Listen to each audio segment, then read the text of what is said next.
Welcome to the Supplement Engineer Podcast. My name is Robert Chinesky. Rejoining the show, Senior VP of Content at Fitness Informant, Gerhard G. Money Hoermann. G Money. Hey, thanks for having me on. I'm surprised anybody wants to listen to me. Hey, man, this is a supplement podcast around the world. We've got followers from all over the place, even down like in Australia, New Zealand, and Zimbabwe, all over. So, yeah. Worldwide. Exactly. You get some engaging supplement banter, I'm game for it. So, thank you for coming back on the show, Gerhard. It's been a little while, but we stay in touch pretty regularly.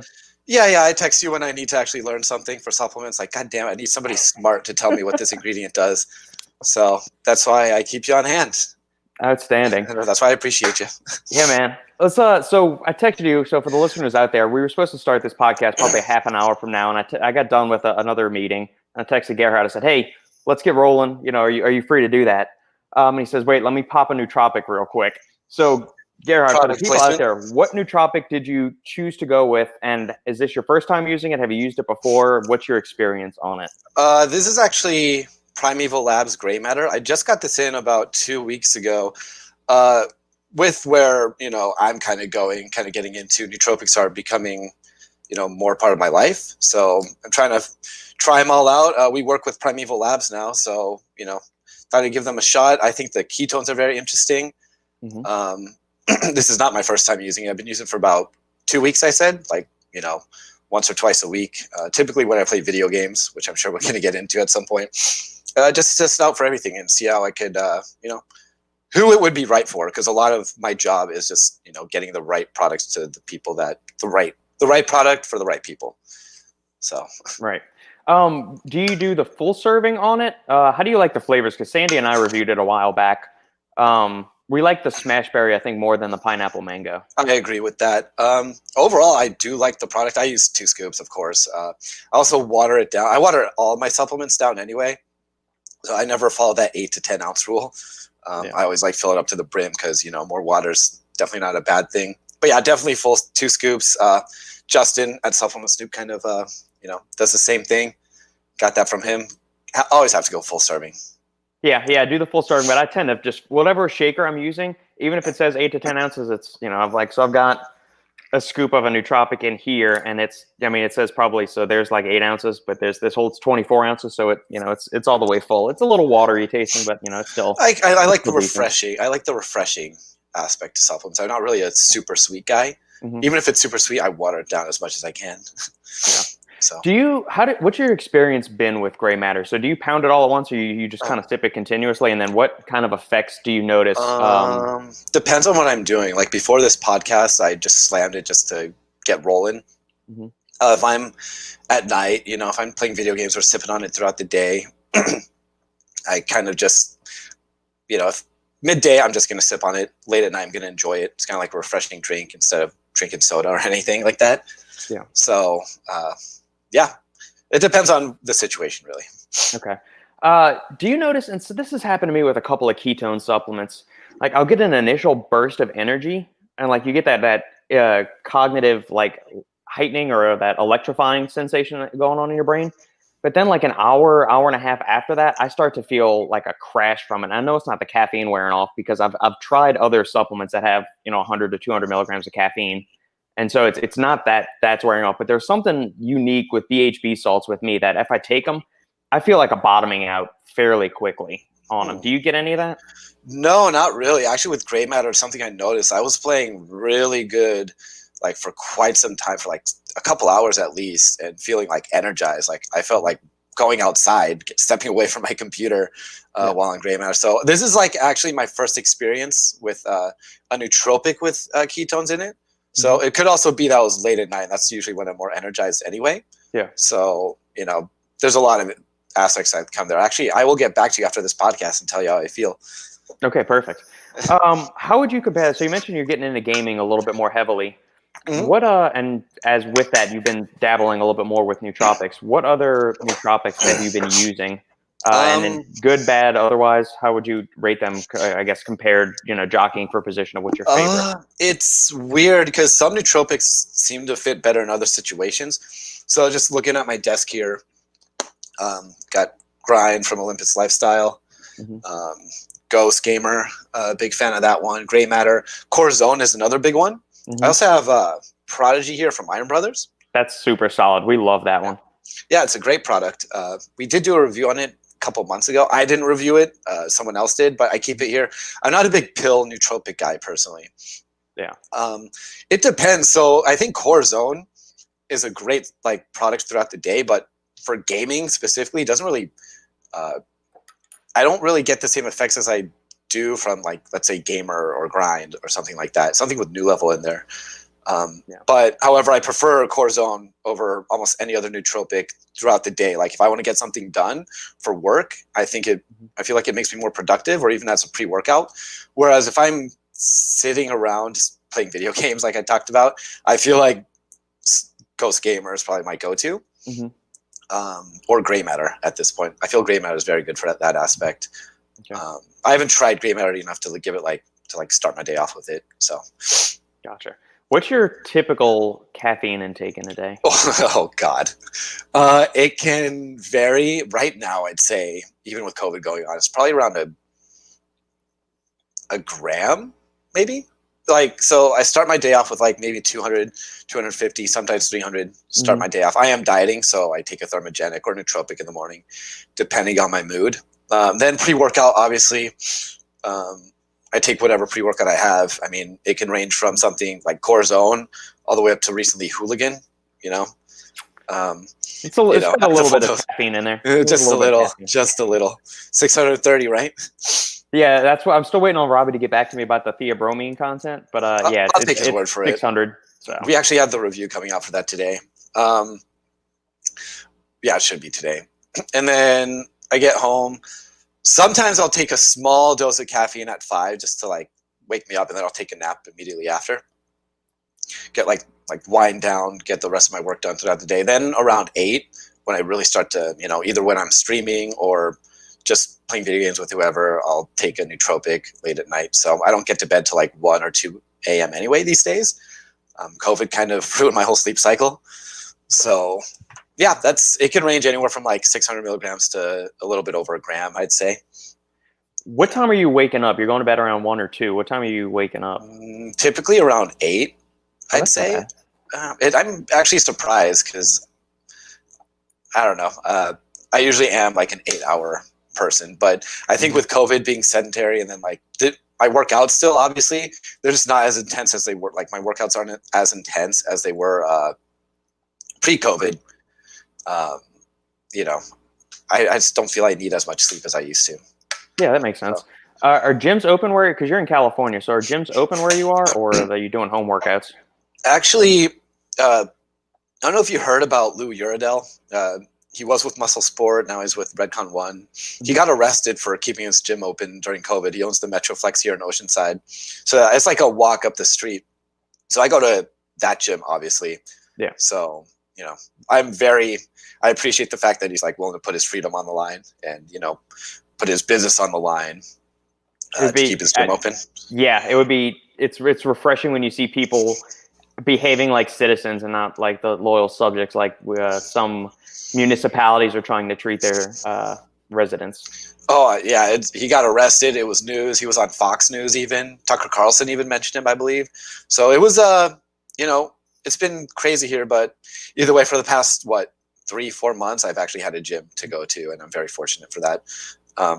It kind of keeps me from going insane here. The 1 hour I leave my house throughout the day is the gym. Comforting, yeah. So let's what games have you been? I mean, obviously, are you a retro gamer? Are you keeping up with the modern games? Where do you? It's actually interesting. I have to go with whatever is trending. When I got New Level initially, from Nutrition 21 to test it out myself, I was actually testing it on old Super Nintendo games, Mega Man X3, and I was actually able to beat those for the first time in my life on it. I figured that's a very controlled game. They're very difficult, whereas if I play Call of Duty, I played a lot of that during COVID because what else are you going to do? Right. There's a lot of things that are out of your control that can just ruin your performance. So I'm kind of a mix of both, but because I like to play with other people, typically I just play whatever's out there. There's Call of Duty, that's the big thing. I still play Halo. I'm old school. Those are my two main ones, but I have like 20 games on my PC that I'll play once in a blue moon. Yeah. But I play whatever's, whatever's hot.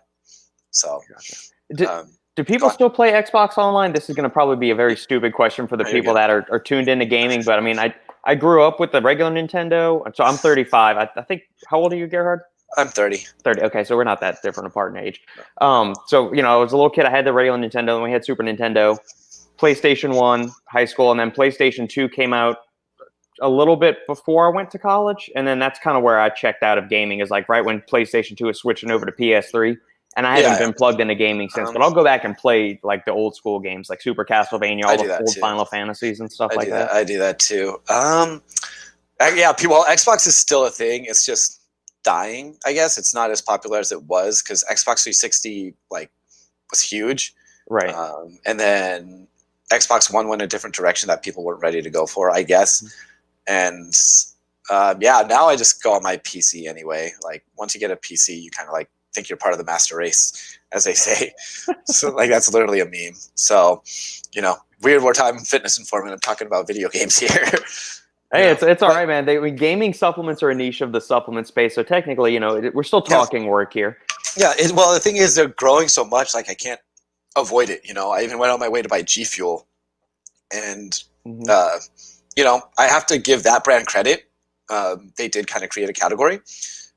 Me and Dan Lorenzo from Ghost actually talked about this. They actually did create a category. They were early on it, and despite the profile not being that impressive, they have made a really cool product for a category that actually gaming is bigger than fitness easily. Yeah. So it's very interesting to see how that's grown. So and I wasn't really aware of G Fuel, and Shane mentioned it over at some Stack mentioned it to me because he uses that and he does a fair bit of gaming. And so I thought, all right, well, let me go on Amazon, let me buy a tub. The flavors are delicious. And like you said, the profile isn't all that impressive, but I mean, the energy rush on it is smooth. You feel alert. It doesn't feel too powerful. The mood, I noticed really good mood enhancement from it. And it's a solid mid-afternoon nootropic for me if I need to get some writing done. I'll have a pre-workout in the morning or a cup of coffee, and that's where I'll do some writing and I'll get my training done for the day.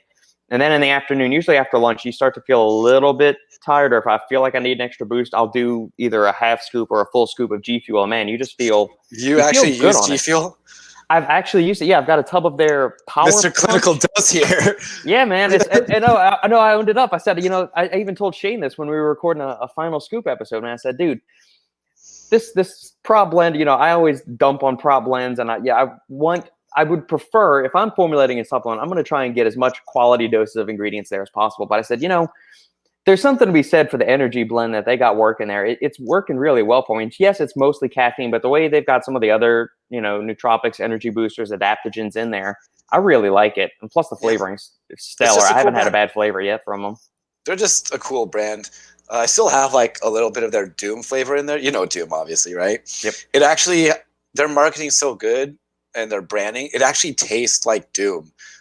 Which is weird to say. Let me explain this. It's called Demonade, right? Spicy Demonade. Yeah. So you get it, and it's like a lemonade, but there's some cayenne pepper in there. Mm-hmm. And when you drink it, it actually burns. You get a quick rush of a spice, a burning sensation, and it feels like hellfire's burning in your mouth for a very short amount of time. It's not painful. It's not a bad spice, but it's a rush. Oh my god, this is.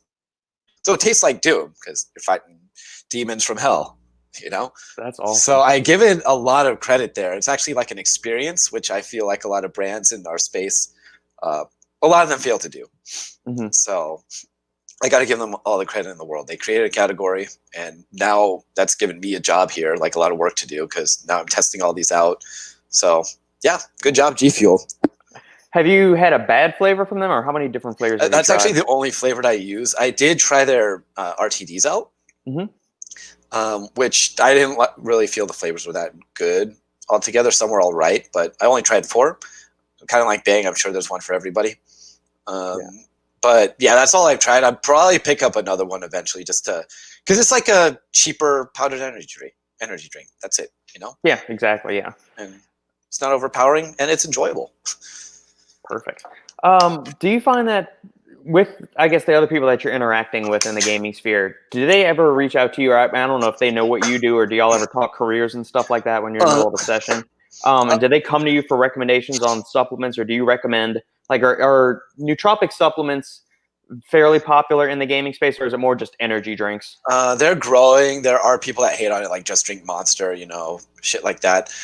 So throughout COVID, when Call of Duty Warzone came out, I was actually playing a lot with Dan and Ryan from Ghost, and Phil, like one of Dan's friends. Like we kind of played like every night for 2 months, and that was fun. I also have my other friends that I've known. I've actually been gaming so long online that I have people that I have known over half my life. So I've been playing video games for 14 years on Xbox Live. Wow. And I have someone on my list that I've known since I was 14, and we still play together. We're both 30 now, which is crazy to think. And I actually got him, you know, Ghost Gamer came out, so I got him on it, you know, instead of going to G Fuel, and he likes it. Now he's kind of helped me get all my other friends on that, or trying out different ones. And I'm almost thinking like making a gaming review team because of it. You know, I mean, there's Grind Energy. There's going to be a lot more coming out. I know, what's that zombie apocalypse brand? Outbreak? Yeah, Outbreak. Yeah, they have one, or they've had one. FPS is what it was called, I think, for a I think first-person shooter. Yeah. FPS has one. So does. I know USN is coming out with one with their Kush line. So, you know, a lot of them do come to me because I am able to explain. This is like the talent that I have, or I'm able to explain certain ingredients to people that have no idea simply and somewhat convincing, I guess, but truthfully. Like, I think we talked about this before, like bioperin, you know, it inhibits CYP3A4. I think that's like what it was. And that's an enzyme responsible for blah, blah, blah. The average consumer is not going to understand that or care. Right. But all you have to really do is say, oh, it helps with absorption. Learning enough about an ingredient to explain it simply to people, and, you know, they'll trust you. So like I was explaining New Level and tyrosine, like what's tyrosine? What is this? It's like, oh, it's a precursor to dopamine. It's good for focus under stressful situations. It's like the way I, you know, explain it to them. So they've earned my trust. They've seen my reviews, and yeah, people do take my friends have taken my recommendations on these nootropic products. So it's kind of cool. With your experience with New Level, you said you got either a bunch of sample packets of it, or you just been using. I don't know if they sent you like a big bag of it. Yeah, they sent me a big bag. I saw some nitrosogene left over. I could use that too. What do you, I guess, find about it? Do you find it substantially different than nitrosogene, or is it with New Level? I guess, describe for the listeners what, I guess, the experience is, either on its own or with combination with standard ingredients that they might be using, like caffeine or tyrosine. Like the difference between nitrosogene and New Level, like compared to each other. Like, I don't know if I've actually tried that. I have tried nitrosogene by itself while playing video games, like with a little bit of caffeine. But I can't really pinpoint a difference on it. Not gonna lie. I mean, it's only 100 milligrams of inositol difference, right? Right. You know, and no offense to them, I actually do like the study behind it. I do love the ingredient for both working out and focus, but I can't really tell a difference between the two. You know, that's my honest opinion. Oh no, I was gonna say, when you're gaming, what kind of, I guess, experience does it have with gaming? So how does New Level enhance your gaming? Because you said you like that ingredient a lot for gaming. So I guess how would it differentiate itself from something that has New Level in it versus something that doesn't? I think you play more smoothly longer is probably the best way I could describe it. Like, you know, the study is obviously for gamers playing till fatigue, they play better longer. Kind of what I get, you know. You do have after an hour or two, you do eventually burn out. You know, your best games are like a half hour after you play, and there is definitely a noticeable difference in like how consistent you are throughout the night. So yeah, that's basically the best way I could put it. You just play better longer, not better necessarily, but you're on point longer, so to speak. Because there's always that skill barrier that everybody has, where they get to the best they're gonna get, whether that's good or bad. Yeah, they're just stuck there. But you kind of play at that higher level, longer, I guess, because eventually after a couple hours, you just burn out and you're just not focused, and Right. you're just hurting your eyes at that point. It's pretty much like work. You can only do so much, and then after that, you kind of need to get up. Or I mean, it's with anything in life. You whether it's sitting down like writing an article, staying at the gym, anything, cooking even. I mean, everything has got that limit where you spend too long and then you're fried and you've got to move on to something else. You get fatigued. Oh yeah, and especially nowadays, like with your phones and everything, everybody's attention span is dwindling. So being productive is almost a skill these days. Something I noticed, like even me writing a review, I'll like write a couple sentences and I'm like, okay, let me check my phone. Then I go back, not all the time, but that does happen. I'm like, okay, I need to back away from everything, give myself a little break, then go back to actually working on something, putting my head down. Right. So with all the products that y'all review, have there been any surprises over the past 3 to 6 months? Something that either seemed underwhelming at the outset, but really impressed you, and then vice versa, something that you thought would have been really good, but it was just kind of eh. Not really. That's a good question. To me, now that I get a lot of stuff, and I send all the stuff I don't really want to my the reviewers that we have on the back end, I kind of I only use what I know I'm gonna like, per se. Yeah. Yeah. I mean, there's protein powders that I didn't really like the flavors of, that I felt were underwhelming, like Ghost Nutter Butter. I wasn't a big fan of. Mm-hmm. I thought I was gonna like it, but I just didn't really like it. But yeah, I can't really think so, because I'm going to look at a product and be like, okay, I'm going to blame myself for the product not working for me, usually. Yeah, I guess a more surprising one, I'll flip this, was me using Hooligan. Well, I guess why was that surprising? I guess to a certain extent, just because you typically, your pre-workouts aren't typically that highly caffeinated. Yeah, I was like, I usually wouldn't recommend that much caffeine in one dose for the majority of people. I know you can take it safely, and let's not go over the caffeine wars again. But we now that's in the past. I was like, okay, I finally used it. Everybody's peaceful now, and and surprisingly, it was very enjoyable. So good job formulating. Thanks. Yeah, it's a fun one. Most days I've never go over like half to 3/4 of a scoop. I don't feel the need. I guess I know, and that's a bad thing. You don't need 600 milligrams of caffeine. Some people thrive on it. I go to like the minimum effective dose on caffeine. If I'm sipping a nootropic and I get the buzz and I'm getting in the zone, I'm not going to keep drinking it. I'll re-up when I feel like I need to, but I won't just crush the whole thing if I get into like a good groove. Yeah, it's like a pre-workout that I recommend if you can handle it. Probably once, at the most twice a week, but typically once a week, every other week is probably a good, I guess safe would be the right word to take it. It's not something I want to take every day. And seeing Branch Warren take 2 scoops the other night was pretty intense. That's crazy. I'm like, come on, man. He's a big boy. So, I mean, there's part of that. I mean, there is some that, the studies are 3 to 6 milligrams per kg. So, if he's 100, 125 kilos or 100, 110 kilos, then, maybe he needs, 6, 7, 800 milligrams of caffeine. I don't think anybody needs that much, but you want to take it. Nobody needs supplements, so to speak, but we like taking them.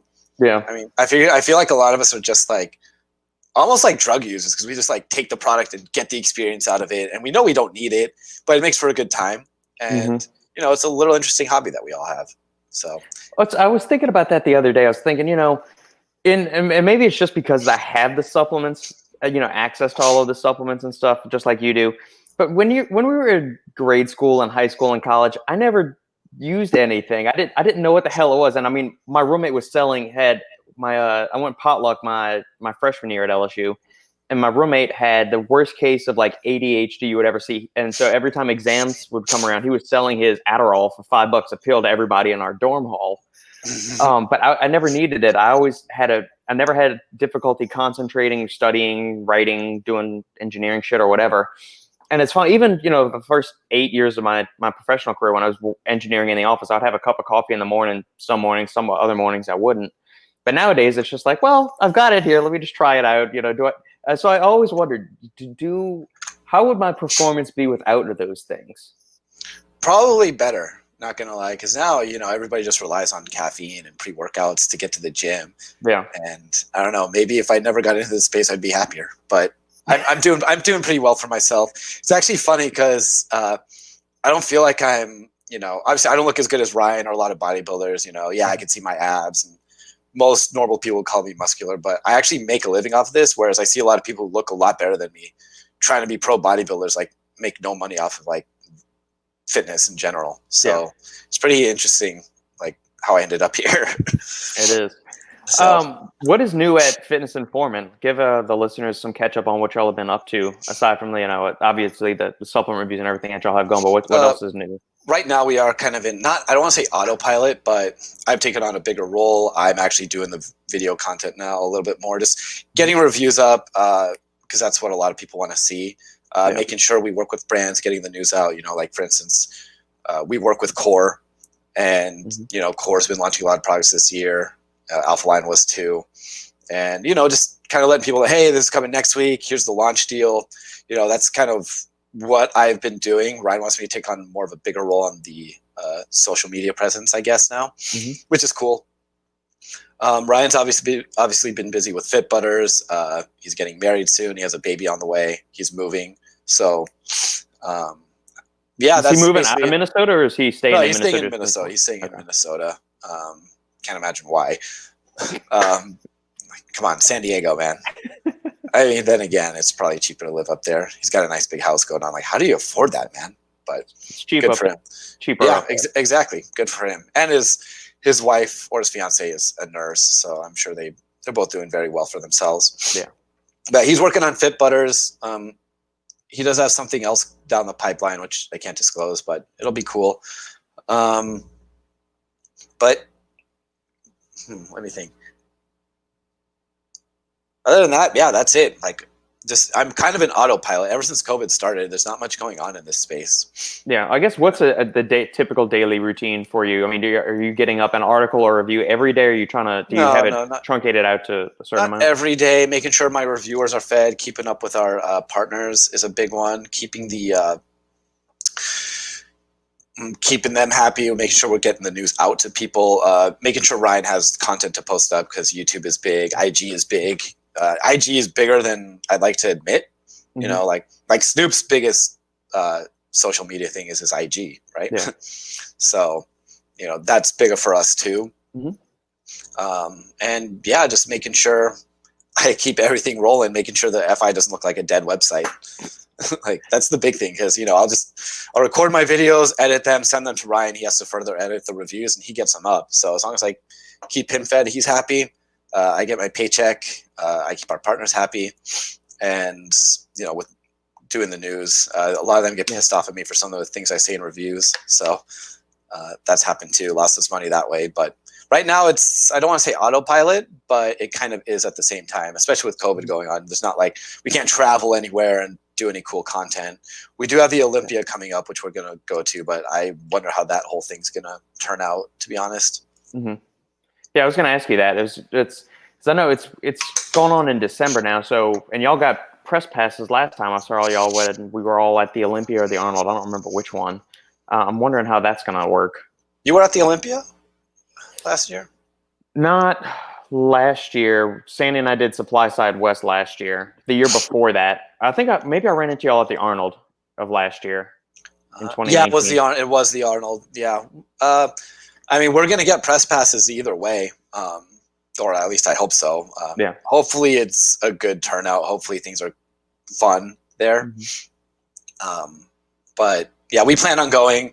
I don't know if it's going to be as fun as last year where we were able, to have a great steak dinner and go out partying and actually socialize without a mask on. So I'm looking forward to it because I'll finally be able to get out of here. But as you can see, I turned it into a rave to make it interesting in here. I don't know what outside is anymore. Well, the lights stopped changing because when we first got on, it was oscillating between a few. Okay, well, I was gonna say it was oscillating between a few different colors. Along the lines of working with partners for the website, obviously you want to maintain your integrity as a reviewer, as a an information source. You want to do that to the best of your ability. And now, obviously, we always have personal relationships. Yes, you're running a business. but you also establish personal relationships with some of these brand owners. And so sometimes, they'll release a product and in your eyes, maybe it's kind of flat. It's not as great as they are hyping it up to be. Oh yeah, happens all the time. How do you go about, I guess, tactfully describing it either in the review or in the write-ups that y'all do on the website, like the news bursts? And then what are the brands supposed to expect? And then what kind of kickback do you ever get? I've actually lost us a whole contract before. I'm not going to name the company, but they gave us a grass-fed whey, and I said in my review, like, hey, like they were a good partner for a while. We were getting the news up for them. It was really interesting brand, and they had a grass-fed whey, and I said in my review, yeah, grass-fed whey doesn't mean it's any better than regular whey in terms of effectiveness. But I did say, on an ethical standpoint, you could argue that it may be better for the cows, and we don't mind that. We think that's a good thing. And the owner of that brand, like I also said that in another review for them, that gas gainer or something, or some sort of post-workout recovery product, that dextrose may give some people intestinal distress, and which is true, right? Am I lying there? Anyway, he sent it. He complained about that. And then he said, he went through all this. He went like on this long rant about how he like makes sure the cows he gets are like the best shit. He's like, I agree that like it doesn't make it better than regular whey. So he agreed with me, and he was just mad that I said it.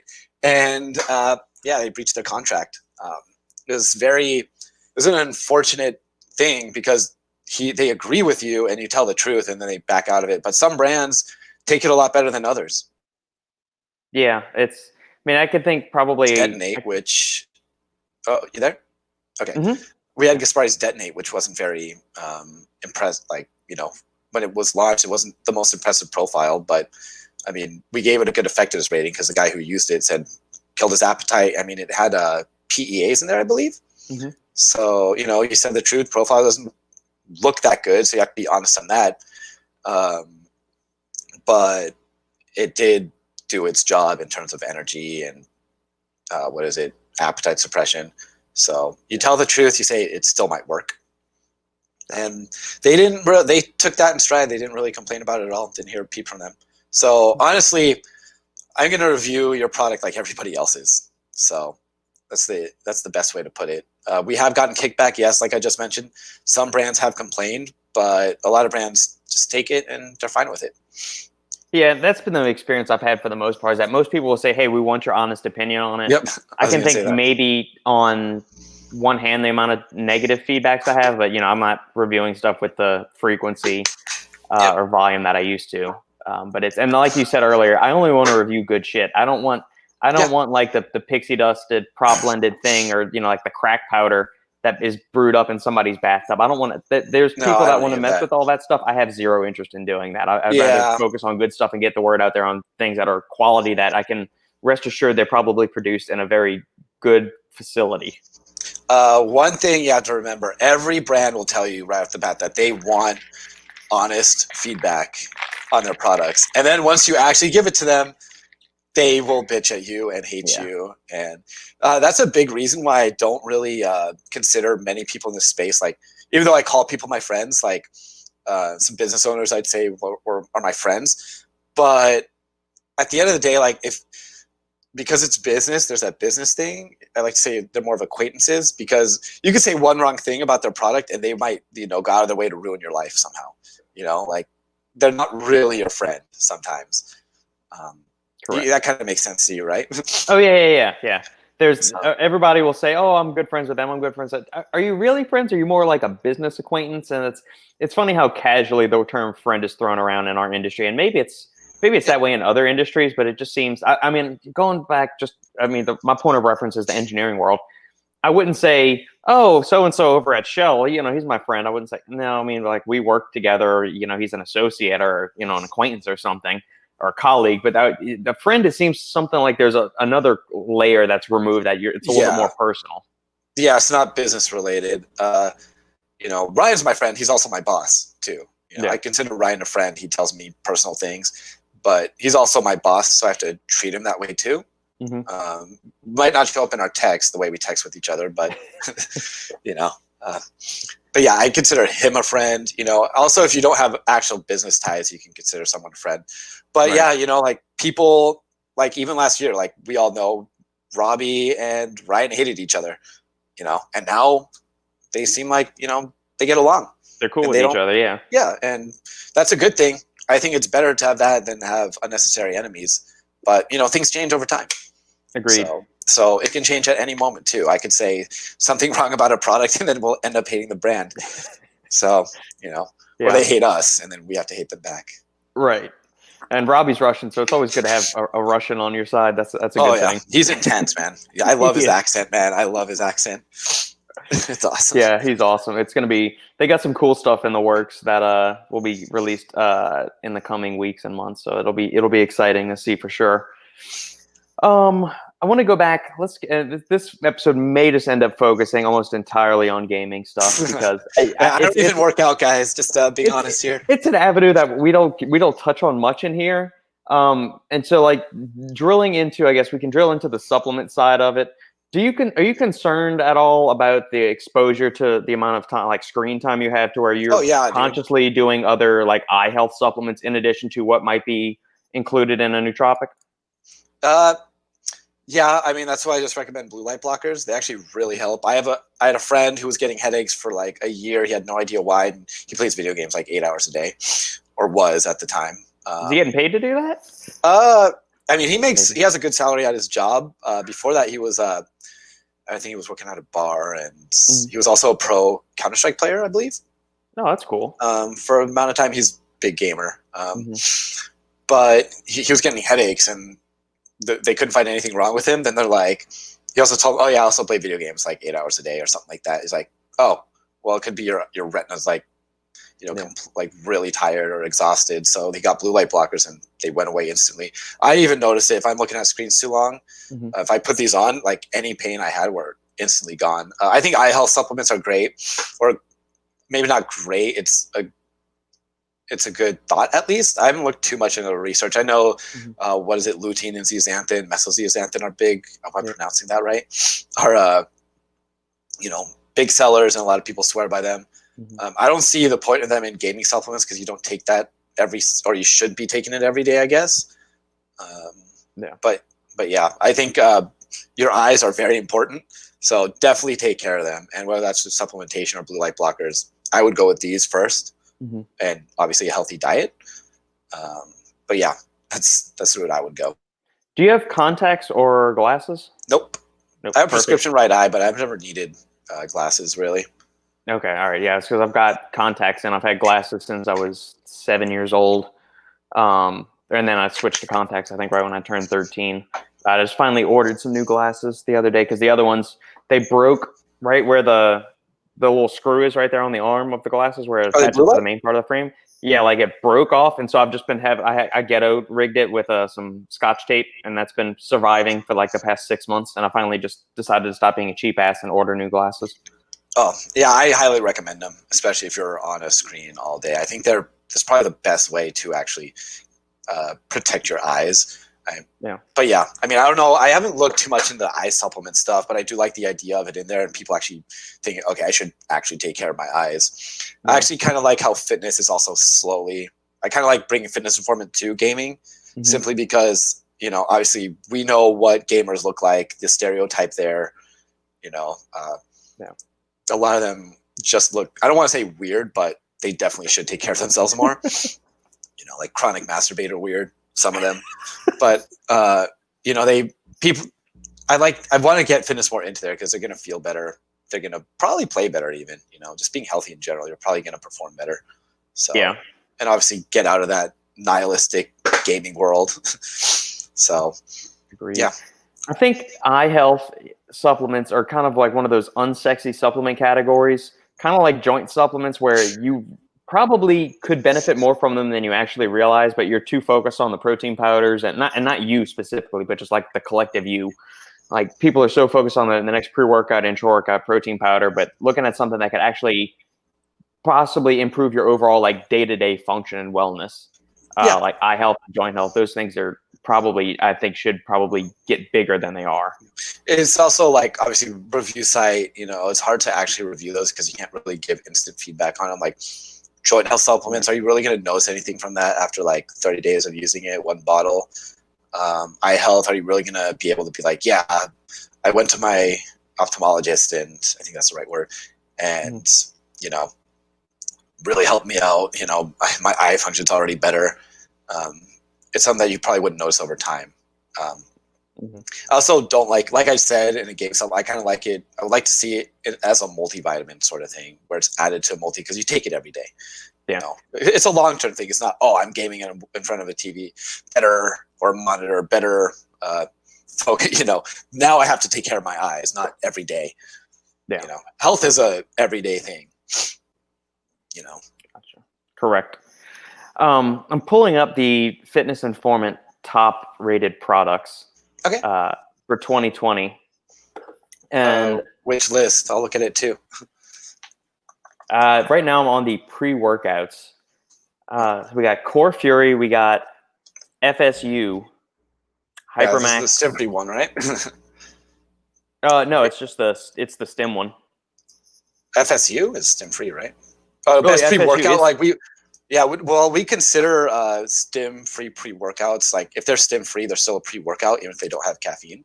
Yeah. So like if it was, it wouldn't be on the strongest pre-workouts, but basically, just to explain our ranking guide, they're not paid for. They're basically, which we get accused of all the time, is basically where it's like, just take your favorite products and put them on there. As long as you can explain why you like them, put them on there. That's why Volugen, who, we have pretty much no, besides a coupon code that we just recently got. I bought Volugen. I went out, I used it. I gave it an honest review. I love the stuff. How can you not with that profile? And now it's number one on there, no monetary relationship with them besides a simple coupon code now. Basically our ranking guys are just whatever I or Ryan agree. Like, yeah, that's a good product. Let's put it up there. You're not going to see Bucked Up on there or C4 or no Deer Antler Velvet. No, what's that brand called? The brand that bought SR. I forget them.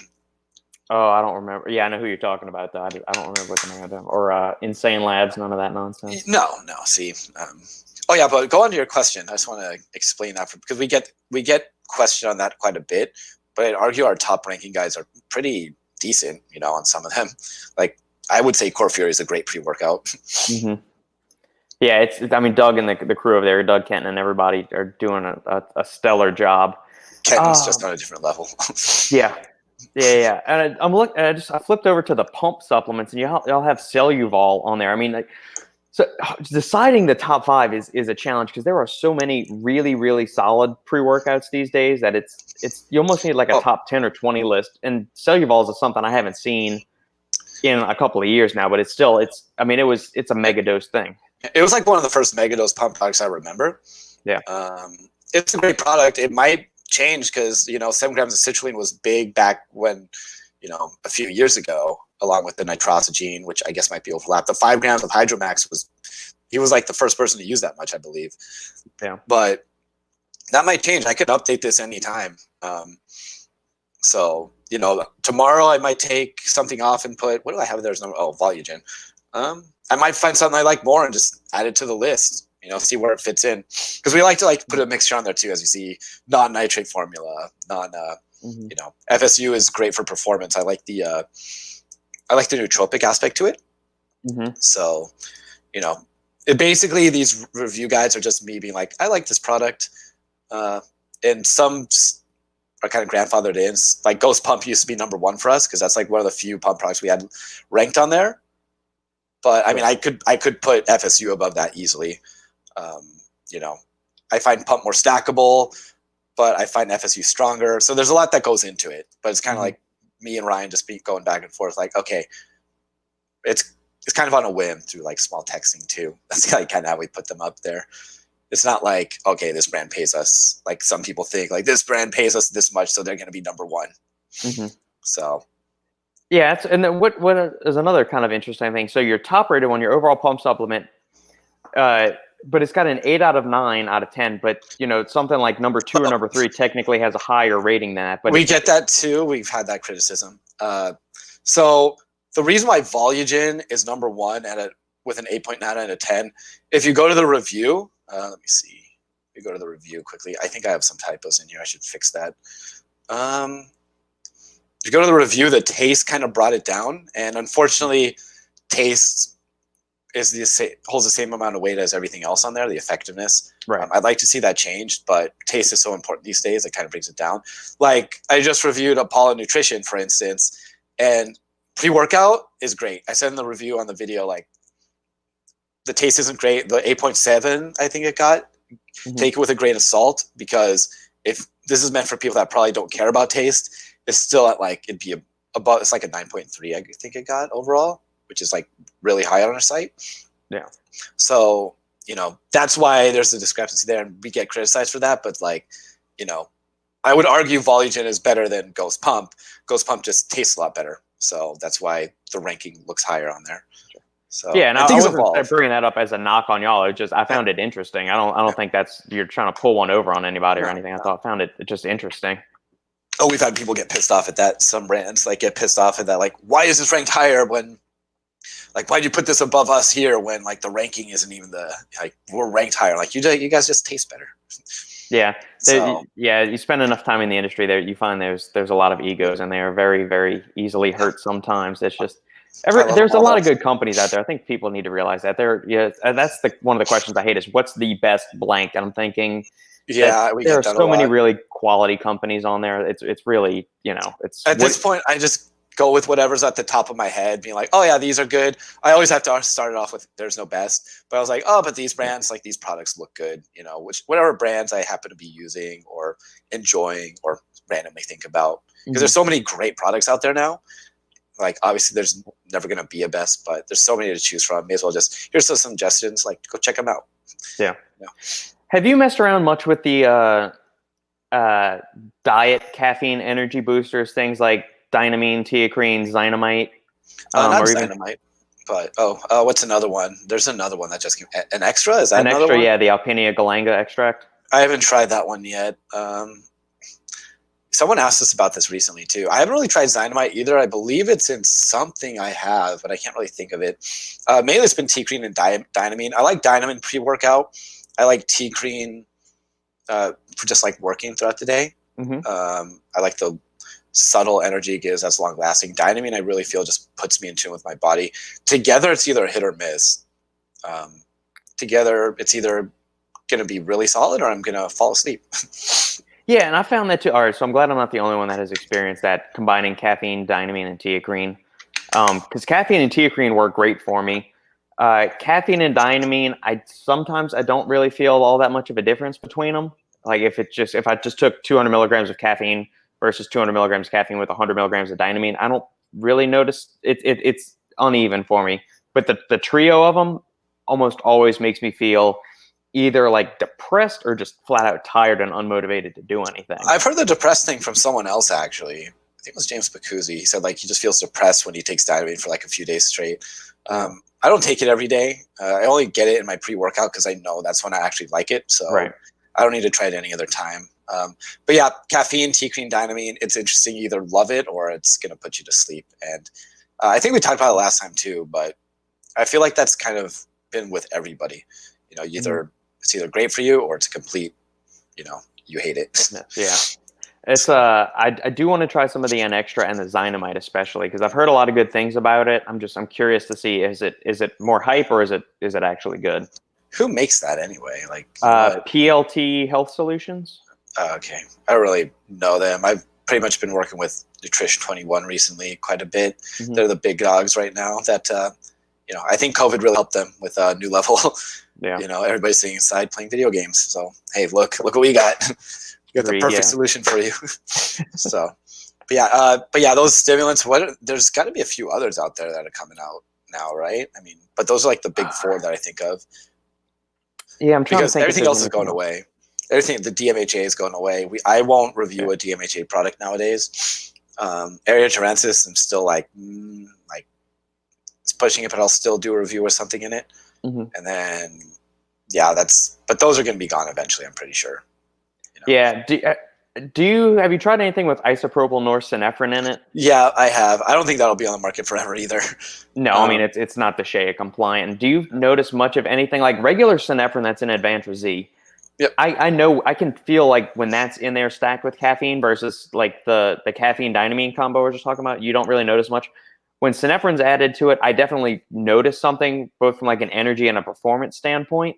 It's almost like uncomfortable actually sometimes, like the heavy breathe. I breathe heavy on it. I feel like I'm on a strong thermo. Regular? Are you talking about regular synephrine or the isopropyl? Isopropyl. Okay. So yeah, I have experimented with it. It's definitely not going to be around for long, but let's enjoy it while we have it, right? Agreed. It's basically the short-term, exotic stimulant now that's going to be added. People are going to like it, and then it'll be taken away. People will go to Yohimbine again, get that strong energy rush, and then something new will come out probably. Probably so, yeah. We're going to rewind one more time back to the video game thing. Favorite old school video game? That's tough. So I actually played video games before I even had a memory. Apparently, I just went inside, went and turned on the Nintendo and started playing. I guess I have the fondest memories in terms of retro games. Probably, this is a hard one. Somewhere between Mega Man X, probably Super Mario World. I was big on that. That was an awesome one. I love Super Mario World. I actually watch speedruns of it from time to time too. It's interesting to see how far that's gone too. Yeah, basically those are the two that really pop out. I never played a Zelda game, so. Yeah, I didn't either. Zelda, the action RPG thing never really appealed to me. I liked the traditional, the Japanese RPGs, so all the Final Fantasy, Chrono Trigger. Never played that. No, never? No, I tried. I had a retro, the SNES, those little things. Yeah. And it came with it, and I tried. I'm like, what am I doing here? Pokemmon's retro, and I like that too. I was big on that, not going to lie. Yeah. So Super Mario RPG was another one that I really liked, but that was unique in that. So most RPGs, you just select your attack and the little guy goes up and does it and does that. Whereas Super Mario RPG is you selected your attack, but if you timed a button strike, so with Mario's coming to drop the hammer on the bad guy, if you hit the B button at the exact right time, it could double the damage or give you some kind of additive damage on top of what the normal attack was. Oh, should I talk about Super Mario 64 by any chance? The 3D one? No. That's actually a game I never played, but really? Super Mario RPG had that. We were a PlayStation household. We were not an N64 household. Peasants. Just kidding. I had a PlayStation 1 at one point. I actually have a PlayStation 4 here that I haven't touched in months. I haven't touched my Xbox, my Nintendo Switch, or my PS4 ever since I got this PC now. So that's where it's all at. I think eventually all these new games, these new consoles, are just going to be PCs. That's all they are really becoming. They just talk about the specs and they talk about them the same way they are on a computer. Yeah. So which is fine. I mean, they used to have the console wars where only certain companies were only developing certain games for certain systems. Yep. Is it still like that, or is it more, the game's more cross-platform? I think PS4 actually differentiated themselves. They have specific titles. Xbox has this too with Halo, but they have their specific titles. That Among Us 2, or no, not Among Us, The Last of Us or something was a big title for them, and it's only available on PS4. That's why PS4 is won this generation. Okay.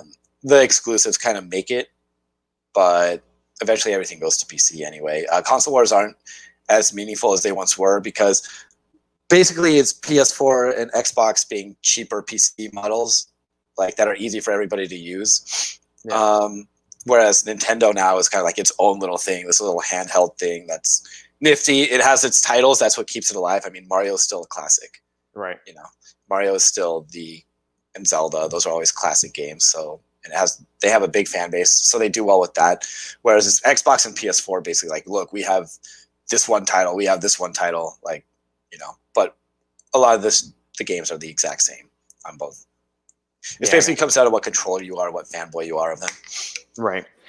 What started to lose me, I think, with the gaming stuff, I mean, outside of, starting, in engineering and all that stuff, was that you had to buy the game, then you had to pay a monthly fee to keep playing it online if you wanted to do the online thing. I think that's where it kind of lost me. It's I'm already paying you Why am I still paying every other month after a mile? It's either make the game $5 and then charge me every month to play it, but you can't charge me $50 or $70 for a game and then expect me to pay another $10 to $12 a month to play it online. Oh, they do that now. Like, I mean, obviously you pay for your internet provider, but a lot of games now are free. Counter-Strike, CSGO, one of the biggest games in the world, is free. League of Legends, I don't know if you've heard of that. Mm-hmm. Yeah. That's like the Worlds are going on right now, which more people watch than the Super Bowl, apparently. It's pretty much like it's free. It's free to play. They all are. They make their money a lot on skins. Like, people like to make their characters. So a lot of games are like Fortnite was free, but kids would take their parents' credit cards and buy a bunch of like new character skins that don't do anything for you in the game. You just look different. Yeah. So, yeah, games are more free now. Console titles are going to be, paid for, but you can also get a Game Pass and pay $10 a month, I think, and play any game you want that they offer for free. You just download it, play it as you want. You can take it off there anytime, and then it's not free every month. Sometimes they might take it off on you, but you're still paying for a service. It's like a Netflix now. Yeah, I was gonna say it sounds exactly like Netflix, because Netflix. But then you also still need the membership, which is like $60 a year. Mm-hmm. But you don't, with a PC, you don't need it. So that's why I'm moving away from all that. Gotcha. Do you ever take a stim break? I should. I've thought about it. Like, I have taken a stim break before, and I'm actually going to. I'm probably just gonna tell Ryan, like, hey, I need a vacation. I haven't used any vacation time this year. I need a vacation. Let me use it to take a stim break. I'll take one day completely off, crash, hate myself for a day. I get over caffeine even with heavy, like, prolonged use, and if I come off, I get over it pretty quickly. Like, I only need like 2 days, and then I'm back to normal. So I don't really have an addictive personality in that regard. Like, yeah, I'm addicted to caffeine now. I can stop, but there's just so much. Yeah.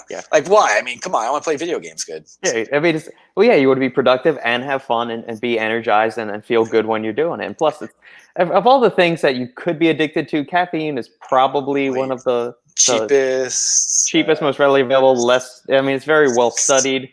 It's not going to destroy your organs like a bunch of other addictive substances. So. Yeah, so it's not that bad, but I do think, like, depending on it for everything isn't a good thing either, and too much can hurt your skin, I feel. Mm-hmm. I know there's studies for that out there, so that's something to worry about. I don't have that issue too bad, and also excess cortisol throughout the day. The stress response to caffeine, which I don't know how. I'm sure somebody's going to tell you one day it's just not even that much or something like that, but if you're taking a gram a day, I still don't think that's that good.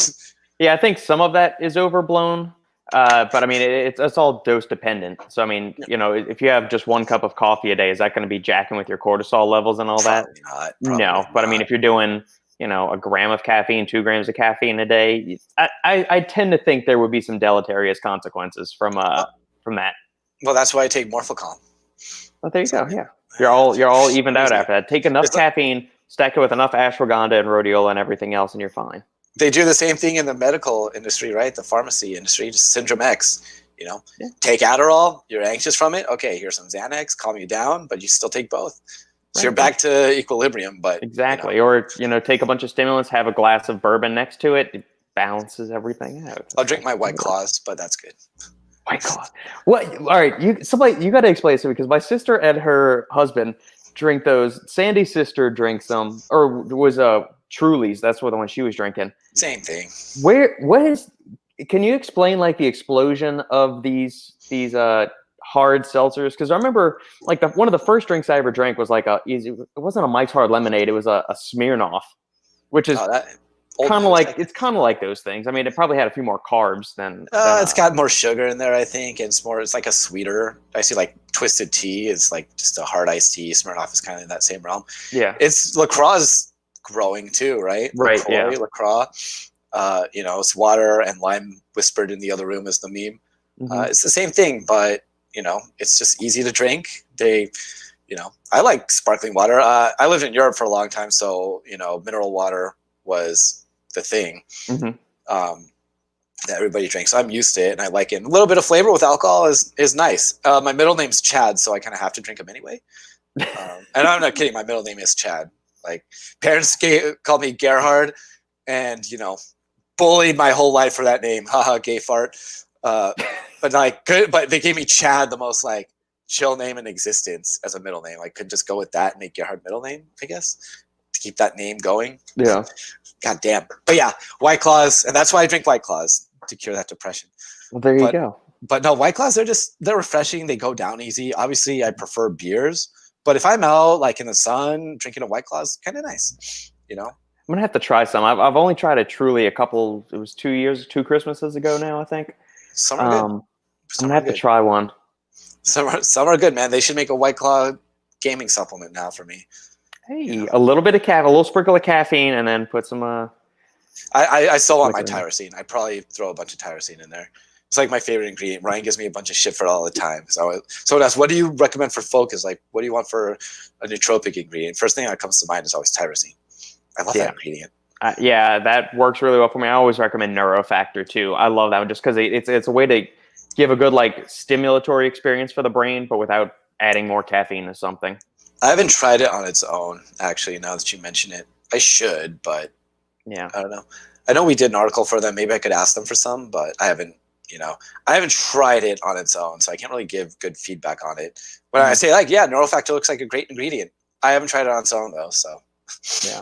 You know. I always like it. It's one of my favorite. That and lion's mane, man. Those two are two of my baby's nootropics. If you're going like outside the normal sphere of the tyrosines, the cholines, and stuff like that, those are my next two heavy hitters on deck.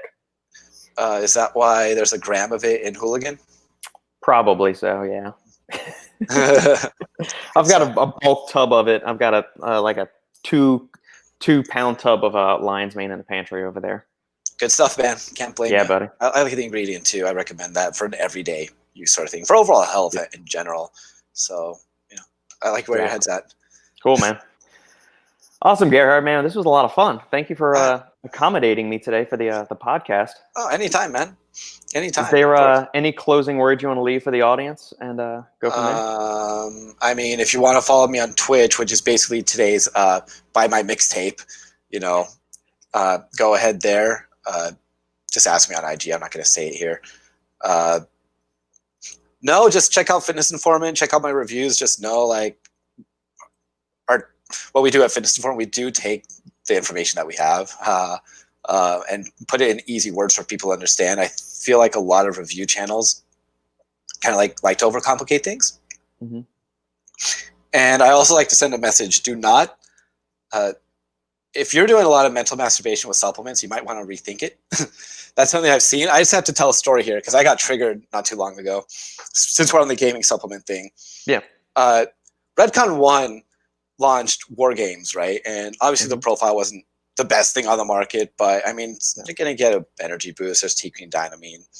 May or may not hit you well. And I saw this guy in the comment section going a whole rant about how bad it was and standardization, which, okay, yeah, he made some good points. And then he went on to bash other brands. I think it was Ghost Gamer, and he was bitching about the B vitamins in there because the profile looked good, but he was bitching about the B vitamin. I could formulate something better than that, they use cyanocobalamin over methylcobalamin. Something yeah, I get your point. That's something I might notice on the label, like methyl versus cyano, which, to be honest though, are you ever going to notice a difference in that? Are you ever going to, you tip that and notice, oh shit, I'm playing really bad because the B vitamins suck in here. If I had a teammate that blamed, because I used to be technically a semi-pro gamer back when I was in high school on Rainbow Six Vegas for a brief amount of time. I was being honest there. But if I had a teammate that blamed a bad performance on the B vitamins in a nootropic, I would immediately either leave the team or get them kicked off. And I was so triggered at that. I'm like, I really have to get out of this space, no wonder I'm depressed to play video games now. Oh God. So it's good to learn about all this stuff, people, but sometimes you really have to don't sweat the little stuff in the product. Kind of something, I know me and you would be able to notice things small things in products and be maybe point it out, but we're not going to shit on the product for it. But if it's something as simple as B vitamins, guys, don't go there. You're going to trigger me, man. Exactly. I may have just awoken a bunch of trolls with that. Well, let's see what happens. The more fans, good or bad, we have for the podcast, the better. So, and if not, any angry messages I get from this, I'm just going to send your way. Oh, nice, dude. I love that. I haven't looked at a single YouTube comment since I started going on there, actually. Oh, well, that's good. That's like, kind of where I did once, and I'm like, okay. So like it was like my first review or something, and the guy's like, "Oh wow, nice job hiring the Boom Goes the Dynamite kid." I laughed at it. I don't know if you ever seen the Boom Goes the Dynamite video, but I'll send it's a funny video. But someone said that, I'm like, God damn, I got to work on my personality there. So reviews are getting better. I'm getting better on camera, but that's why I'm like, okay, if I just read all this shit, I'm just gonna hate myself. So it's no YouTube comments for me ever.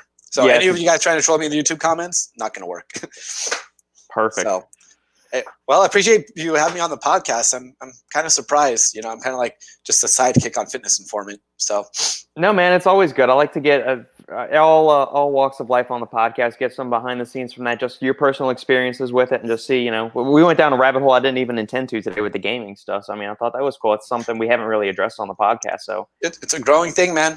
It's a growing thing. You'll catch me watching the League of Legends Worlds at 1 a.m. throughout this month. 1 a.m. Damn, where are they? Where are they in? Oh, they're like probably Korea or something. Okay, I was gonna say there's got to be somewhere across the world to be live at 1 a.m. They win it every year, like either Koreans or Chinese people or Taiwan. So they own that game, so that's where they hold it. But it's still interesting. I don't even like the game too much, but it's crazy to see where it's gone. Because if I had the same opportunities that I did now, that there are now as I did back then, like my life would have taken a much different path. I didn't want to go into this tangent like on the at the end here. Like I remember there's a streamer called Nick Merckx. He's big name now. Like 50,000 people watch him easily every day. He's really becoming a top dog there. And I remember him back from 2006, 2007, like being in lobbies with him vaguely, like back on Gears of War it was. And it's cool to see people that you kind of like remember, and you could hold a conversation with like know some of the same people, be able to like make it big. So it is interesting to see where it all went. So that's why it's been a big topic, and that's why I'm taking Gray Matter, Ghost Gamer, Grind Energy. That's why you're going to see a lot more of those reviews from us now. Sweet, man. Well, then we look forward to it. And where can everybody find you and or Fitness Informant? We have Instagram is probably the best place to follow us. Obviously, our website, fitnessinformant.com. Fitness Informant is the IG. That's very simple, one word. I am Fitness Informant VP on IG. I also have a gaming channel. Don't follow it. It's cringy, but it's fun. And yeah, that's where you're going to find mainly IG. We also have a Facebook and a self-made barbell brigade forum that you can check out. And yeah, that's where you'll find us. Perfect, man. Well, thanks, G. Have a good day, and we'll be in touch, my friend. All right, man. Thank you for having me. Bye. You got it. Bye.